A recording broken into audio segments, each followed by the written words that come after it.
You ever notice? People don't fall in love with you. They fall in love with the idea of you. Yeah, you got people out there talking about how in love with you they are, posting about you, Dreaming about you. obsessed with you. But let me ask you something. Are they in love with you? Or the version of you they created in their own mind? See, people don't love truth. They love fantasy. They don't love your flaws, your darkness, your silence at 3 a.m. when you're fighting battles they'll never see. They love the smile, the confidence, the mystery. They love what you represent, not what you carry. And that's the joke, because the same people who swear they're so in love with you are in love with how you make them feel. And when that feeling changes, so does their love. So tonight, we're not talking about romance. We're talking about illusion. We're talking about ego. We're talking about why people say they love you, but don't even know who you really are. Now smile, because the show's about to begin. They don't love you. They love the version of you that exists inside their imagination. The polished, edited, cinematic version. The one with perfect lighting and dramatic background music. The one that never says the wrong thing, never has bad days, never questions themselves, never breaks down in silence when nobody's watching. That's the one they fall for, because the real you is complicated. The real you has scars, contradictions, moods that shift like storms. The real you gets tired. The real you overthinks. The real you sometimes pulls away to protect your peace. And people don't fall in love with complexity. They fall in love with comfort. See, when someone says they're in love with you, what they often mean is they're in love with how you fit into their story. You're the hero when they need saving. You're the mystery when they're bored. You're the warmth when they feel cold. But the moment you stop playing the role they assigned to you, something changes in their eyes. It's subtle at first. You speak your truth instead of telling them what they want to hear. You set a boundary instead of always being available. You show a flaw instead of pretending to be unshakable. And suddenly, the love feels different. Because what they were holding on to wasn't you. It was an idea, an illusion they carefully built from fragments. Your smile, your confidence, your silence, your strength. They filled in the gaps with their own desires. They projected their fantasies onto you and called it connection. Projection is powerful. It turns strangers into soulmates in a matter of days. It paints red flags gold. It makes intensity feel like destiny. But projection is fragile. The moment reality interrupts the fantasy, cracks begin to show. They start saying things like, "You've changed." But you didn't change. You just stopped pretending to be the character they wrote for you. That's the uncomfortable truth. People are often in love with who they think you are, not who you've been all along. They love the mystery, but not the transparency. They love the strength, but not the vulnerability behind it. They love the attention you give, but not the independence you maintain. Because loving the real you requires effort. It requires listening when you're not entertaining. It requires patience when you're not shining. It requires accepting that you are not a fantasy designed for their emotional convenience. And that's where most people fail. They want the highlight reel, not the behind-the-scenes footage. They want the performance, not the person. They want the laughter, not the silence that follows a hard day. They want the light without acknowledging the darkness that makes it meaningful. The idea of you is safe, predictable, easy to adore. The real you challenges them. The real you has depth. The real you forces them to confront their own expectations, their own insecurities, their own illusions about what love is supposed to look like. So when someone says they're in love with you, watch closely. Do they love you when you disagree? Do they love you when you're distant because you're healing? Do they love you when you're imperfect, uncertain, raw?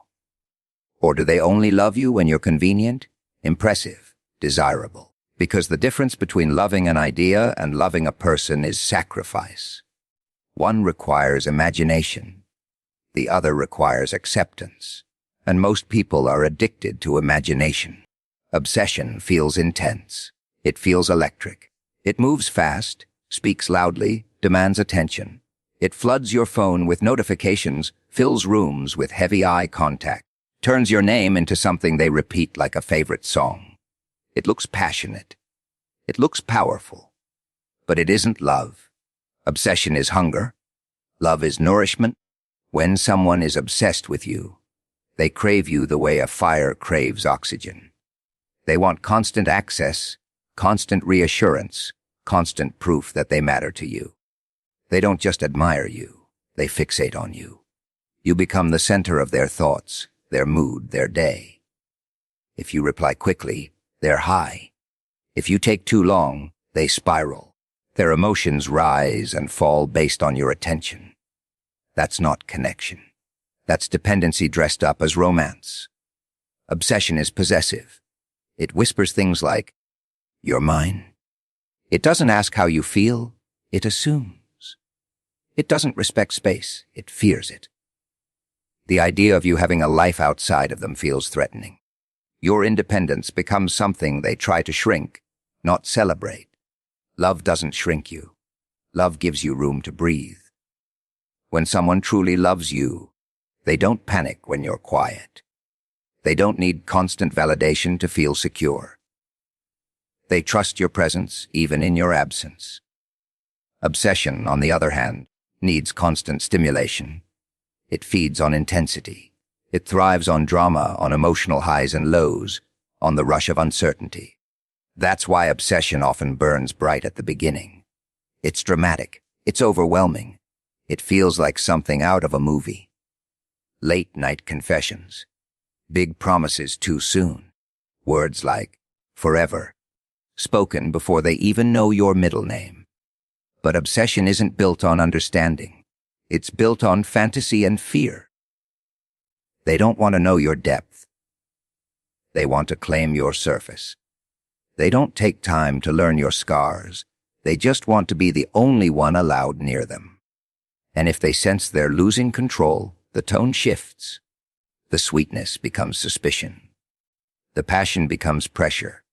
Because obsession is about possession. Love is about partnership. Obsession says, "I can't live without you." Love says, "I choose to walk with you." Or one is desperate. The other is deliberate. Obsession makes you feel like a prize to be won, a trophy to be displayed, a source of emotional supply. Love sees you as a person, with flaws, boundaries, moods, and a past that shaped you. Obsession wants to consume you.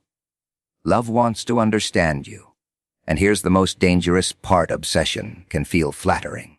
It can make you feel desired, important, unforgettable. The intensity can be addictive.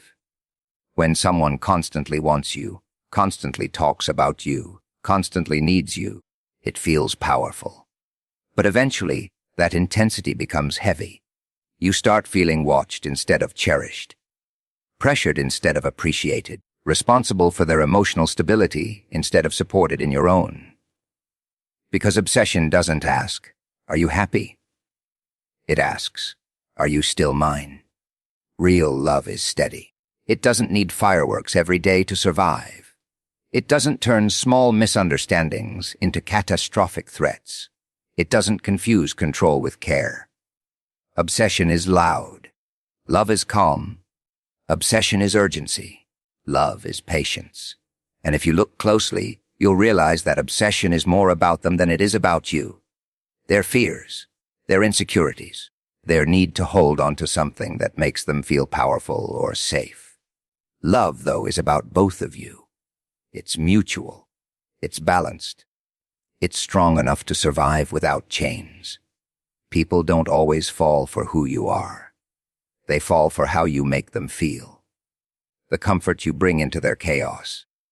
the confidence you spark inside their insecurity, the excitement you add to their routine.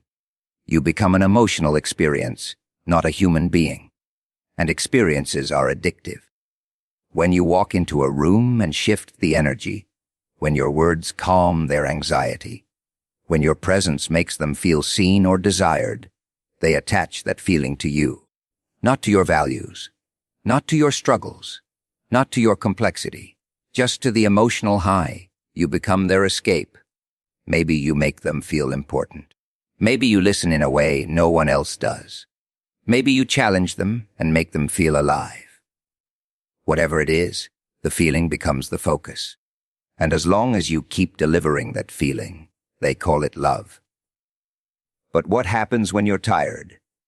What happens when you need reassurance instead of giving it? When you're quiet instead of charismatic? When you're lost instead of leading? The dynamic shifts. Because if they were truly in love with you, they would stay steady when the feeling fluctuates.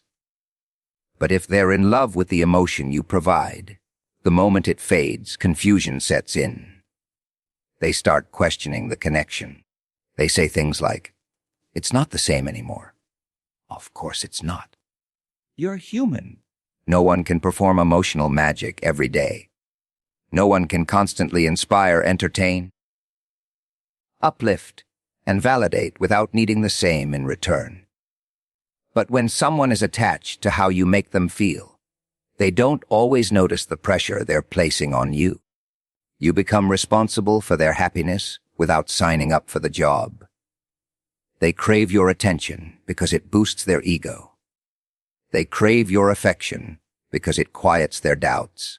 They crave your presence because it distracts them from themselves. And every time you show up and give them that emotional rush, the attachment deepens. But attachment to a feeling is fragile. It depends on consistency, on you staying the same, on you reacting the same, on you always being the source of warmth, excitement, validation, or peace. The moment you grow, change, or pull back to protect your own energy, the spell breaks. Then they accuse you of changing. But you didn't change. The emotional supply changed.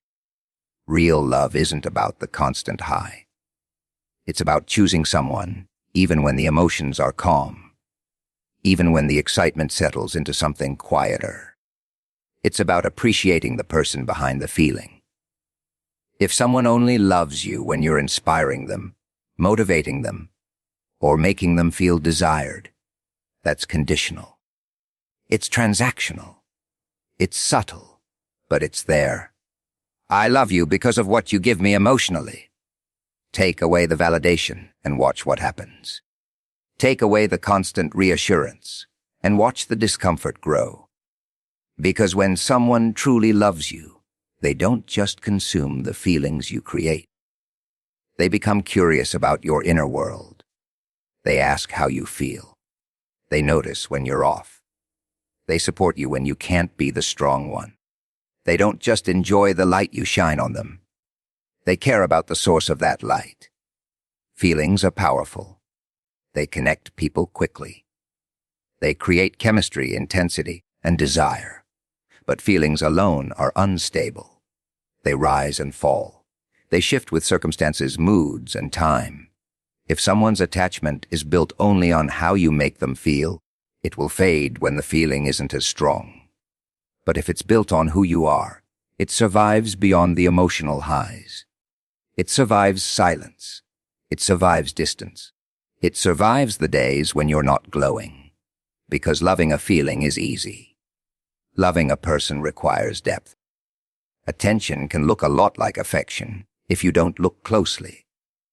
The compliments, the constant messages, the way they always seem to notice you when others don't. It feels warm. It feels intentional. It feels like you matter. But sometimes, what feels like care is just curiosity mixed with ego. Some people don't want your heart. They want your focus. They want to know they can access you, that they can pull your energy toward them whenever they choose. When you respond quickly, when you smile at their words, when you prioritize them, It feeds something inside them. Not love, validation. Attention is proof of influence. If they can capture your thoughts, if they can interrupt your day, if they can make you feel something intense, it confirms their power, and power feels good. So they repeat the behavior. More messages, more compliments, more dramatic statements about how special you are. But look deeper. Do they show up when you need support, or only when they want interaction? Do they listen to understand you, or just wait for their turn to speak? Do they remember the small details about your struggles, or only the things that entertain them? Affection is consistent. Attention is convenient. Attention appears when they're bored, when they need distraction, when they want to feel desired. It disappears when something more interesting captures their focus, and suddenly the intensity fades. Not because you changed, not because the connection wasn't real, but because their needs shifted. You were a source, not a priority. The dangerous part is how convincing attention can be. It comes wrapped in charm. It arrives with enthusiasm. It creates the illusion of importance. When someone constantly seeks you out, it feels like you're chosen. But being chosen for attention is not the same as being chosen for commitment. Affection requires investment. It requires time, patience, emotional availability. It means caring about your well, being even when you're not providing excitement. It means staying present even when the conversation isn't thrilling.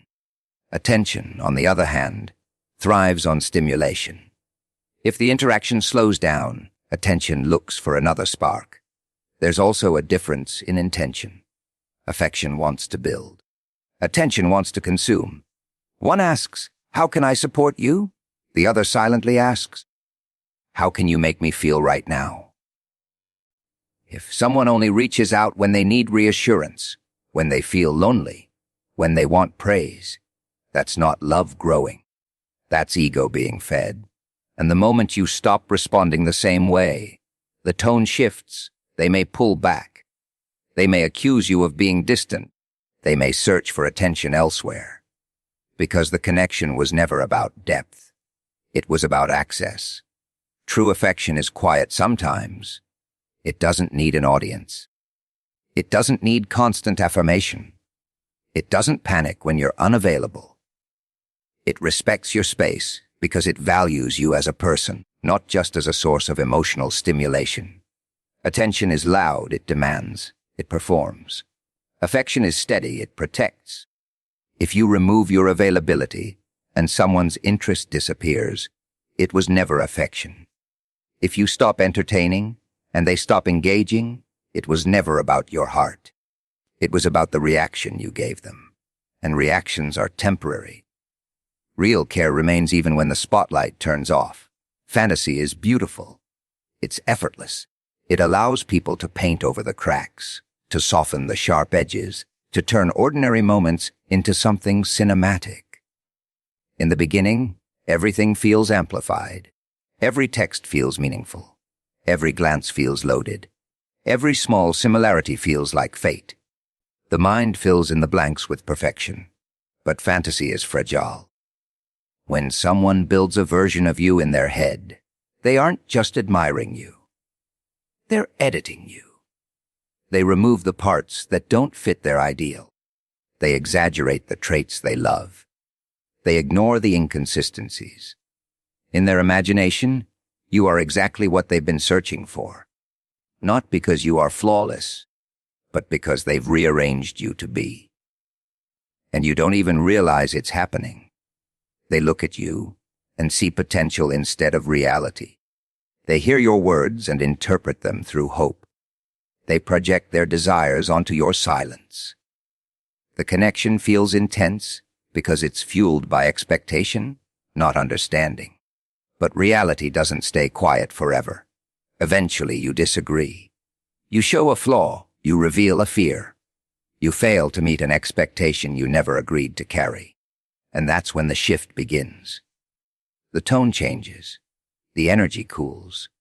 The admiration feels different.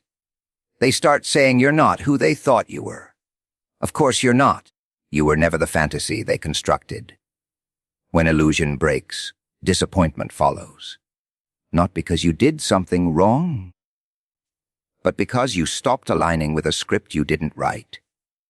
They weren't loving you. They were loving the storyline. And once the plot twists in a way they didn't predict, the magic fades. Fantasy survives on distance and mystery. It thrives when there's still so much unknown that imagination can fill the gaps. But as reality brings clarity, your habits, your boundaries, your moods, the imagination has less room to operate. That's when true connection is tested. If someone is capable of loving beyond the fantasy, they adjust. They replace expectation with acceptance. They trade illusion for intimacy. They begin to appreciate your complexity instead of resisting it. But if they were attached to the dream, not the person, the cracks become deal breakers. Small misunderstandings feel like betrayals. Normal human flaws feel like deception. They may accuse you of changing, of misleading them, of not being who you presented yourself to be. In truth, you just became visible. The collapse of fantasy can feel harsh because it exposes how much of the connection was built on assumption. The intensity that once felt magical now feels unstable. The passion that once felt destined now feels rushed. And the same person who once admired everything about you begins to question the very traits they praised. That's the risk of building love on imagination. It doesn't leave room for humanity. Real connection begins where fantasy ends. It starts when both people see each other clearly, without filters, without exaggerated expectations, without cinematic illusions, and still choose to stay. It requires humility. It requires patience. It requires letting go of the perfect picture in your mind and embracing the imperfect person in front of you. Because fantasy will always be sweeter than reality, but only reality can last.